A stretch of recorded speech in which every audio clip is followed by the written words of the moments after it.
બાપ, મારો કહેવાનો અર્થ, આપણી પાસે સત્ય હશે તો આપણને આનંદ આવશે. તમારા પોતા પાસે સત્ય હશે તો તમને દુનિયાની વ્યાકુળતા તમને સતાવી નહીં શકે. સત્ય તમારું હોવું જોઈએ. આ સત્યની તાકાત છે, આ ભજનની તાકાત છે.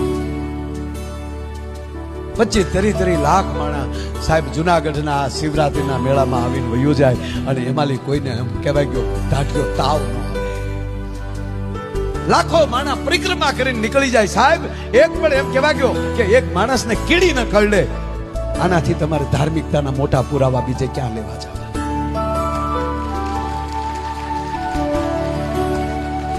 જે માણસને જ્યાં જગ્યા મળે ને એના બિસ્તરા એના થેલાના ઓછીકા કરીને હોઈ જાય અને જ્યાં પ્રસાદ મળવાનો મોકો મળે ત્યાં પ્રસાદ લઈ લે, ભજન કરી લે. કોઈને નાના મોટાનો ભેદભાવ નથી. એ ખરખા કરી નાખે છે ને, એ જ આ મેળાની મોટામાં મોટી તાકાત છે.